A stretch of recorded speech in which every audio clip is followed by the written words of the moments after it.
show. And uh, currently, we are happy to report that we have been able to cover a large part of the country geographically, and I could even say in terms of the population, because uh, the the uh, the bulk of the population is in the West Coast region, which we have just completed in, I think, in September. Uh, so geographically, this is what we have right now.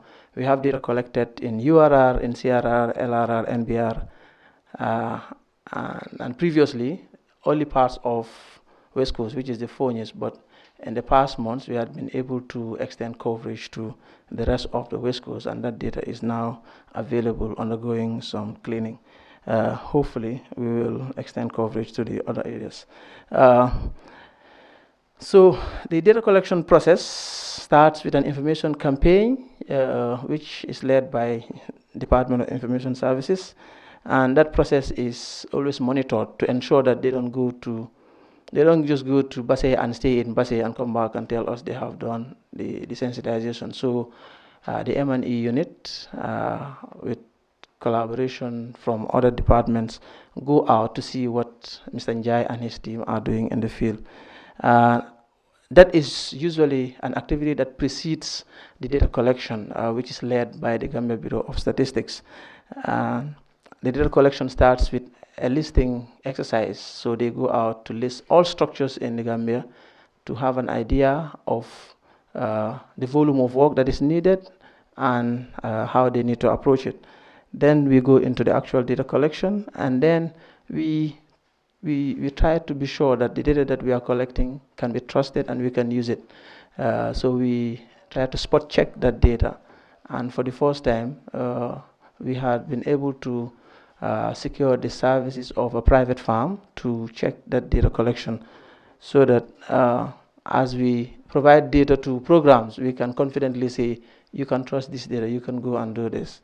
And right now, the data cleaning process for the combo area is ongoing. Uh, so like I said, we don't take the quality of our data really lightly. So we employ some checks along the way.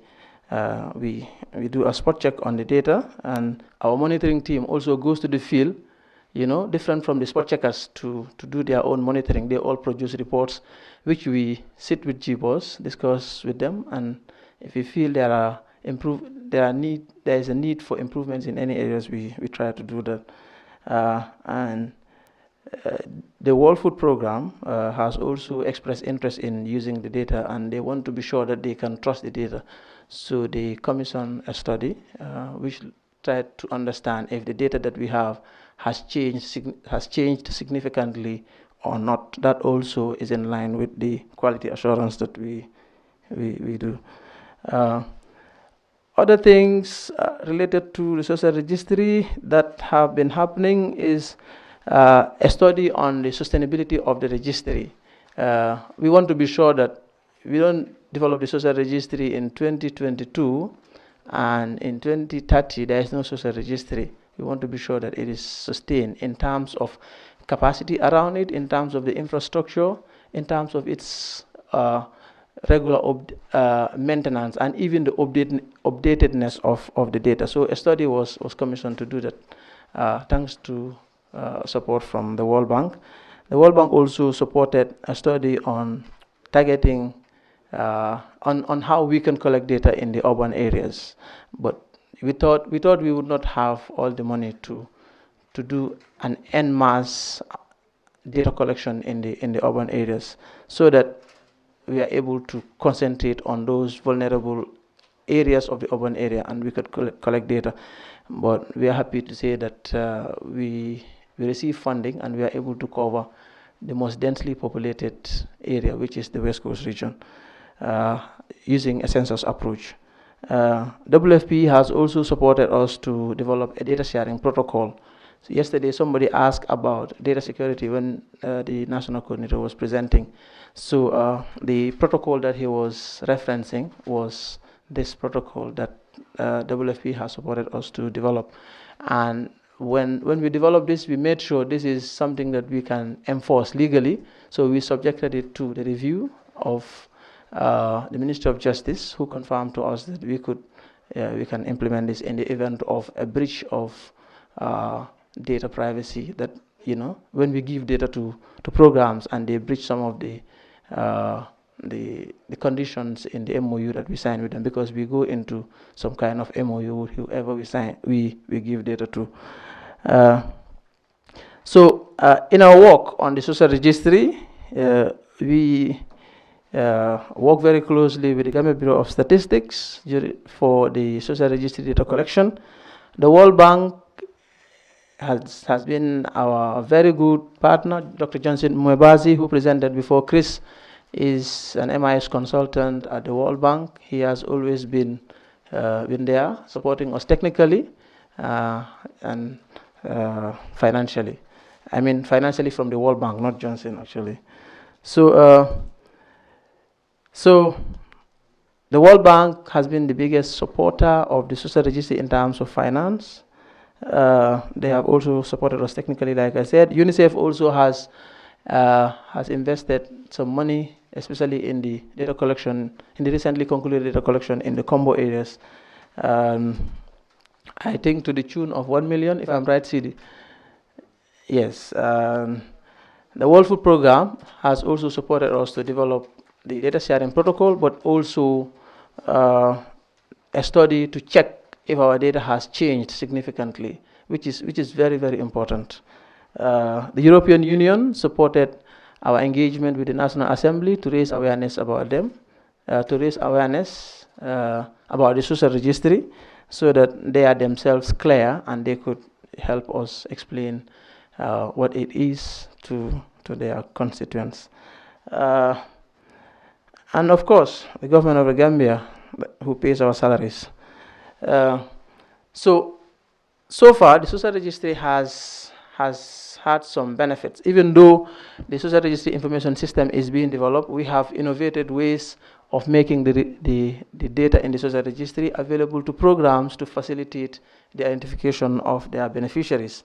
The National Nutrition Agency is our biggest beneficiary. We have supported them with a list of extremely poor households for the implementation of the NAFA cash transfer.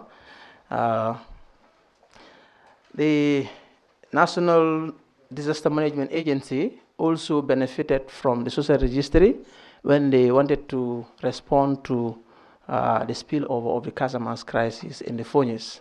So they requested for a list of households in the affected area and their composition, at least to understand the population of this area and possibly the various age groups and characteristics of the area.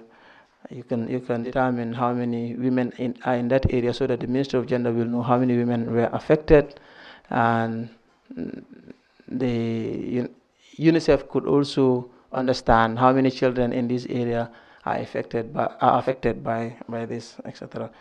The Roots project also got data from us. They requested data from us to implement their agricultural input support and cash transfer to female-headed households that also has disabled persons. We also supported the World Food Program just recently, in the implementation of their 2013 lean season program across the country. And most importantly, the Office of the President wrote to us to mandating the use of the social registry for the distribution of the China rice aid distribution. And for us, that is a big win, because if at the highest level there is recognition for the use of the social registry, that is really important, because the social registry is important only to the extent that it is used. If nobody is using it, then it's useless. It's going to be a waste of resources. It's gone again. Oh me. Oh me. I can't even see it here. The laptop itself is gone. Apologies. Yeah, I'm wrapping up soon. It's coming? No, it's not the battery. I think I was not touching it. Is it the battery?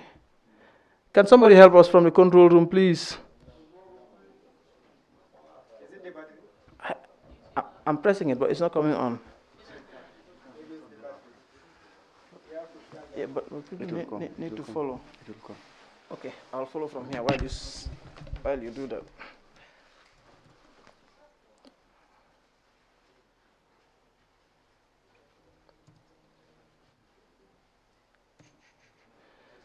Okay.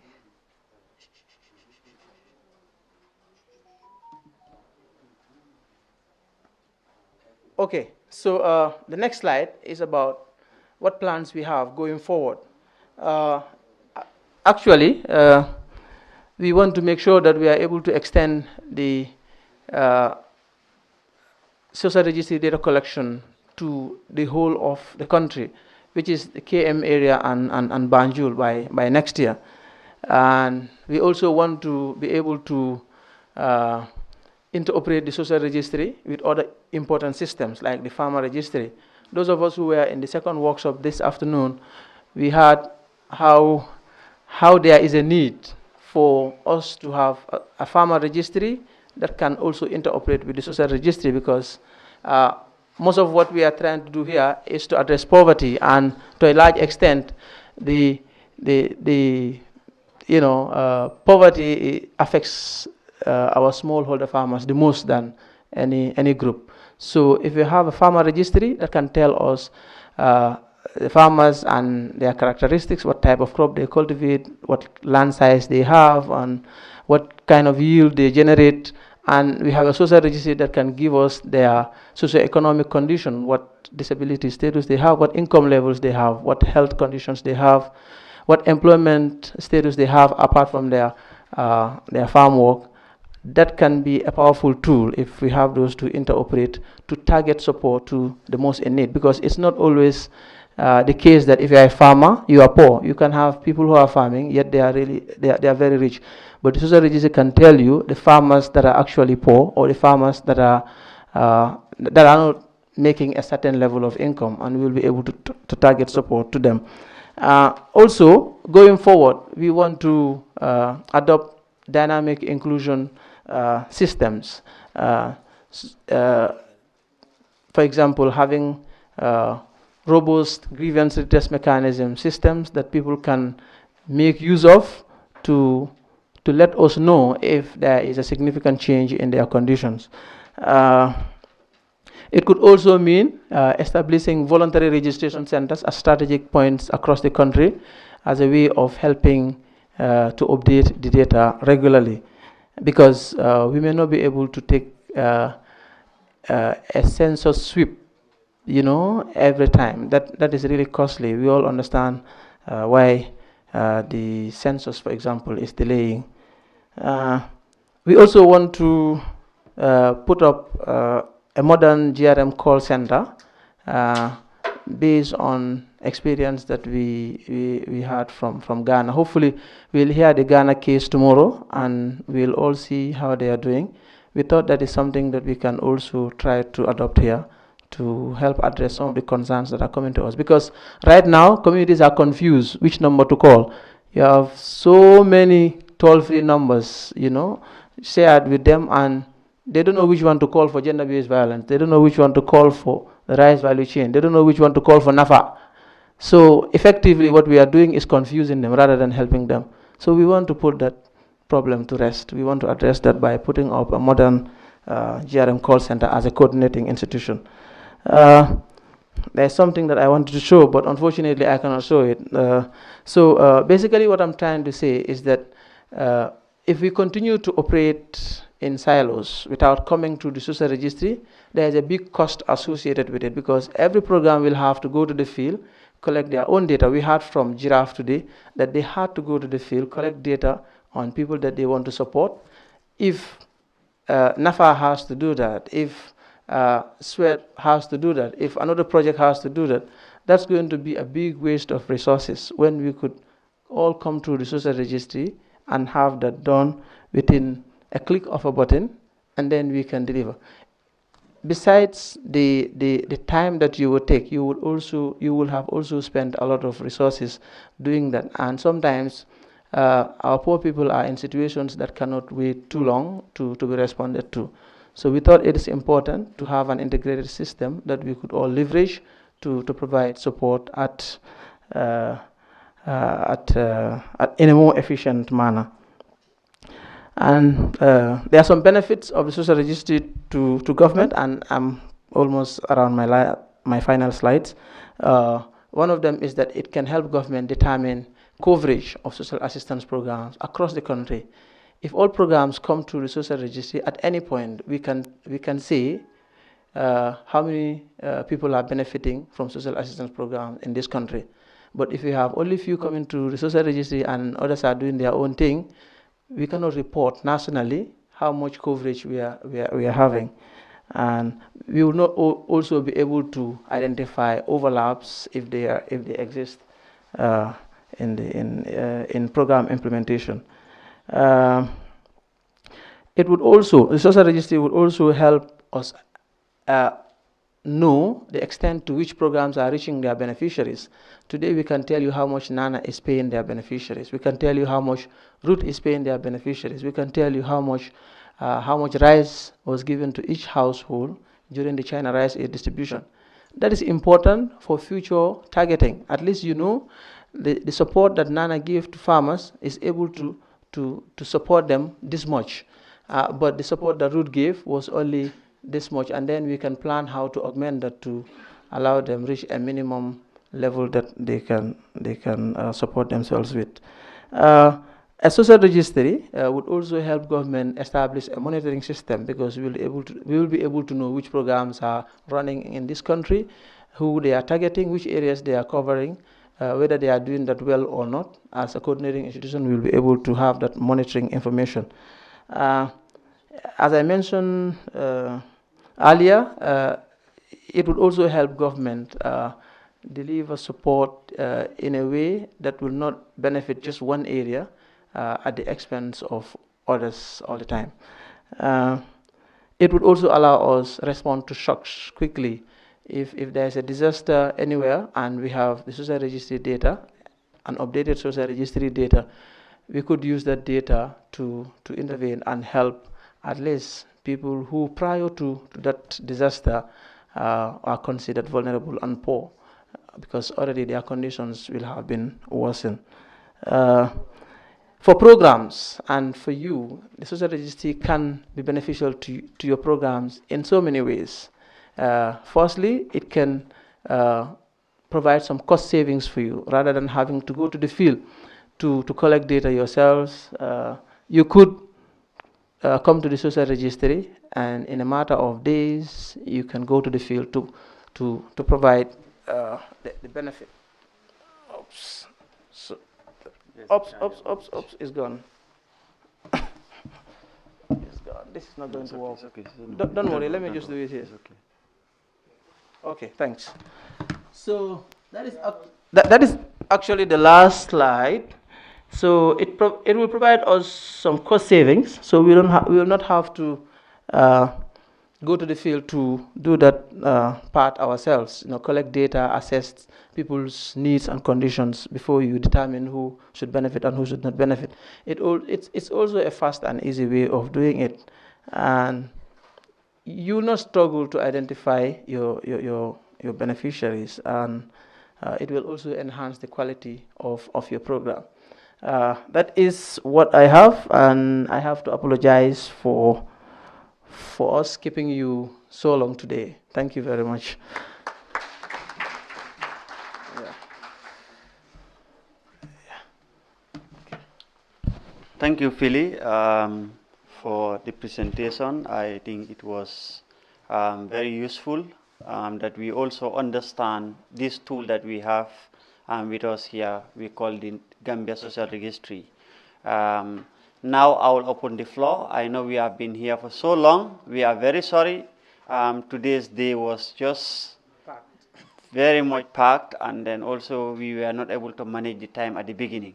So sorry about that. However, if you want to have ask few questions, the floor is open. Yes, sir.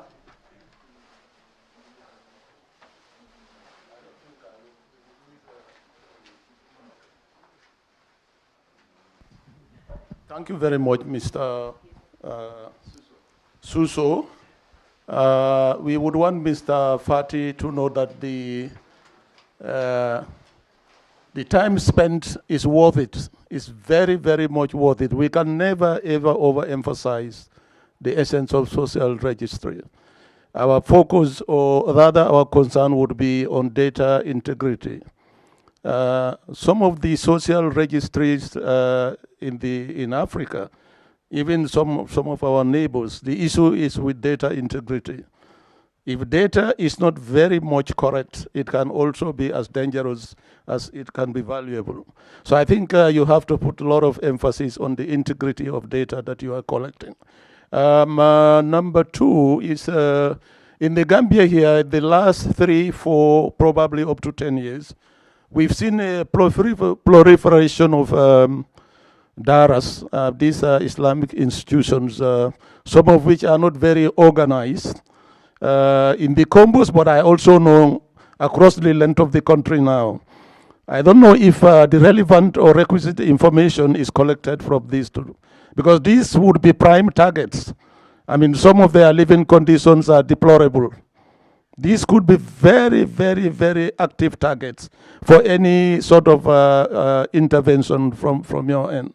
And I don't know if these targets have actually been seen or recognized as targets. Thank you very much.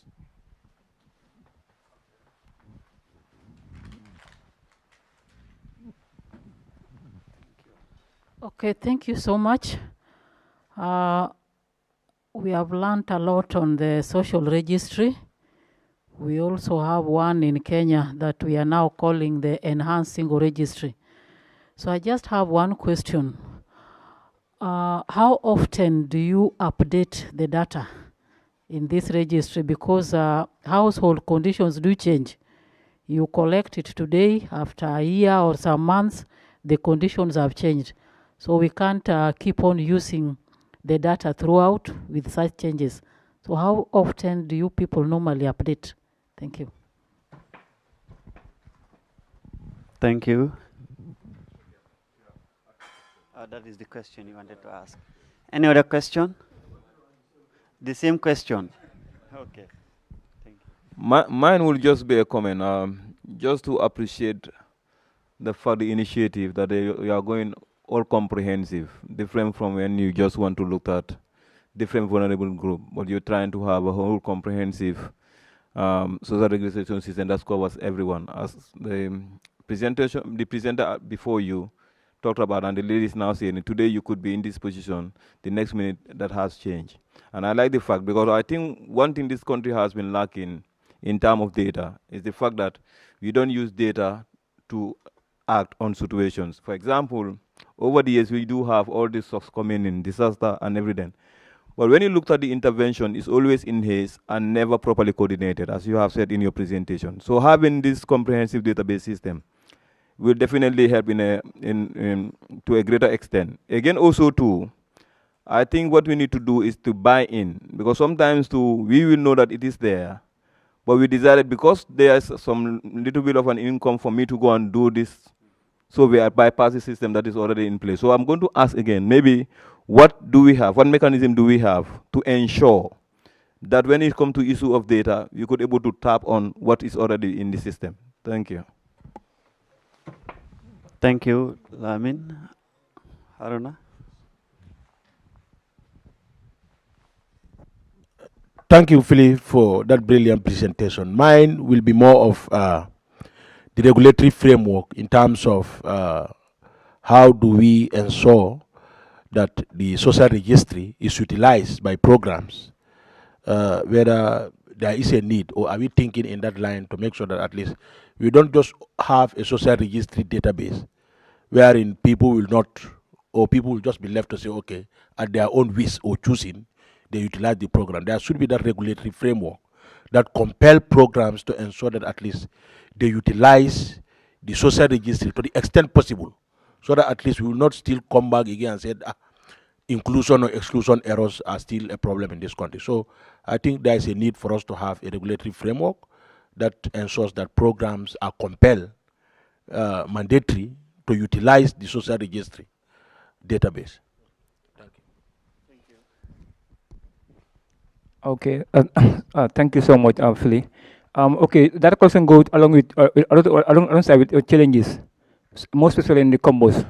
What are you doing to able to help data collectors in that and addressing those challenges? And I also understand there's also resistance among youth and other people who don't register for so many reasons, troubling among others. So what are you doing about those things? You got the question? All right, thank you. Any other? You know, I am amazed with the time people are still asking questions. So this shows a serious commitment from the people here. Really, I'm very happy about it. Okay, thank you for giving me the floor. For me, mine is a comment, and I want to link it to two other interventions, especially the colleague who said, who asked about the utilization.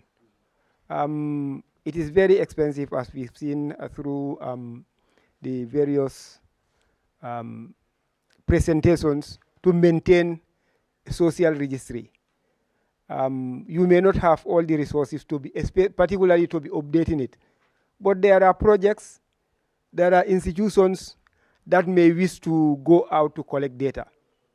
Can we make it a one window, one-stop system that all would utilize, and whoever wishes to collect data or have resources for data collection come through you, and in the process you'll be able to utilize part of the resources to update, and it's there for everybody. Thank you.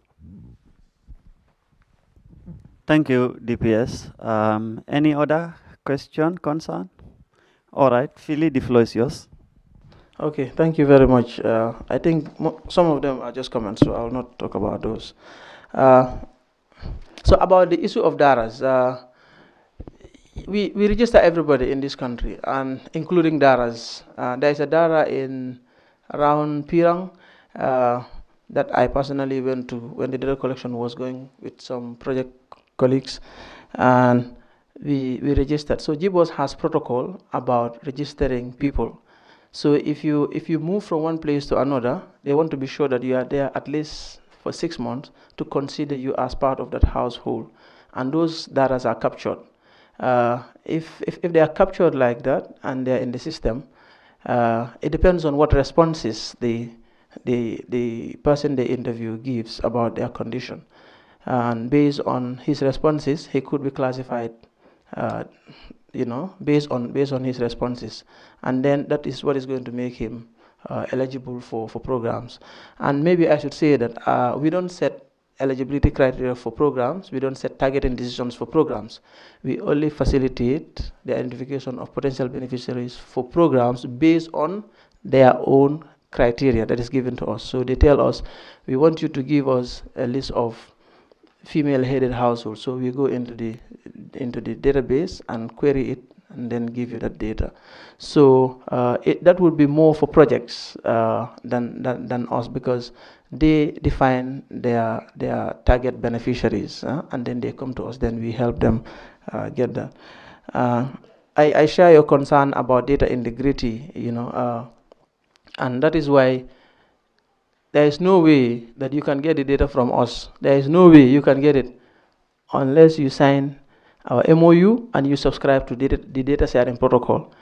The fact that we subject that protocol to a review by justice is a clear indication of our commitment to data integrity.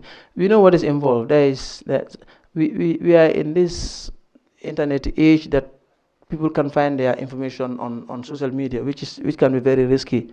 So if we share data with people, that is about security. In terms of integrity, we are so committed to doing these spot checks. We just concluded one with CEPRAS. They did a very good job for us. They picked a lot of issues about the data collection, which GBOS has corrected, just to ensure that the data that we have is of the highest quality. Somebody asked about the frequency of updates. Yes, when I attended one training somewhere, somebody said targeting, and he was saying social registries are bad. You know, they are not good systems, etc. Because when you try to target the poor, their conditions change. It's like trying to hit a moving target. You can never be you can never be successful because poverty keeps changing. But my response to that always is that social registry is not a poverty targeting tool. It's a targeting tool beyond poverty. Like I said, you can use other criteria that do not change. And the social registry can become very useful in that respect. And even poverty, I will still go with PMT combined with community-based targeting. And that is what we do. When we give data to people, we encourage them to go and validate this at the level of the community. They go to the community, display the names of people who are categorized as extremely poor, and the entire community can look at it and say yes or no. And if people feel they cannot say X should not be on that list, they can go into their rooms and call our toll-free lines and let us know, and we'll take it very seriously.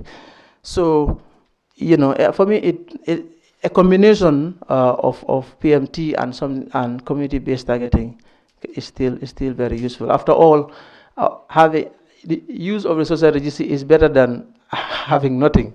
The response to COVID is a glaring example. In terms of frequency of our updates, we are trying to do a study about how often this change, but that is still at conception. We will have to think more and more about this, but you know, is it the World Food Program or UNICEF that is interested in supporting that? The World Bank also is interested in supporting that, so that we know how frequently we need to update our data. I told you there was a study done on the sustainability of the social registry. It also looked at how often we need to update the data. And there are some recommendations in that report. Some of the recommendations are that we should include the social registry data in the census data. But how can we wait for 10 years before we update our data? That data will be more than obsolete. So there is also the suggestion that we include it in the traditional surveys, the IHS and the DHS, the others that GBOS conducts. The problem with that is those are based on samples, while the social registry is a census approach. And that is why I said going forward, we are thinking of establishing dynamic inclusion systems, maybe voluntary registration centers that people can walk into and register, but also we will leave our toll-free lines open so that people can make calls, and then we can try to attend to them. Somebody says what mechanisms are in place to ensure that the data is accessible. Social registry data is accessible to any program. You just need to write to the National Social Protection Secretariat indicating your criteria. Then based on your criteria, we'll tell you whether we are able to provide that or not. Because if you ask for something that is not covered in our data set, we are not able to do that. But as far as we have it and it is in line with the objectives of the social registry, we give it to you. We don't charge anything for that. It's readily available to programs to use. And I agree with Haruna that we need a legal framework to make the use of social registry mandatory. Even after the start of the social registry, we have seen projects intervening in areas that the social registry has covered, but they decided to go their way, and some of the impressions that we are getting from those projects are not really encouraging. So that is why we have a bill right now in Parliament. Hopefully, if that bill goes through, some of these challenges would be addressed. Somebody asked about resistance of people to register in the urban areas. We are aware of this, and what we have tried to employ in the case of Nkombos is that in addition to our traditional community engagements and engagements with the village heads and community heads, we had also employed the cooperation partnership of influencers, like religious leaders, like musicians, like social media influencers. during the first day, there was a song that was playing in the background.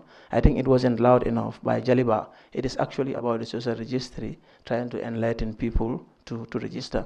Some imams have taken it upon themselves to include it in their sermons during during their Friday sermons, and that has helped a lot. Some other singers, influencers like ST, and at least to encourage young people to join. Maybe we should play some of those things for tomorrow, and people will see. We know TikTok is also an area that is used by young people, and we have collaborated with some influencers on that platform also, and it has also helped a lot. So yeah, we'll continue to explore a lot of different ways to improve the way we work. Yeah, thank you.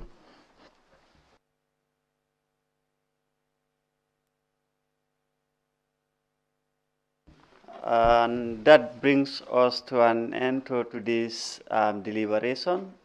Like I said initially, I am really amazed that still now we have people patiently sitting and then still wanting to follow the proceedings.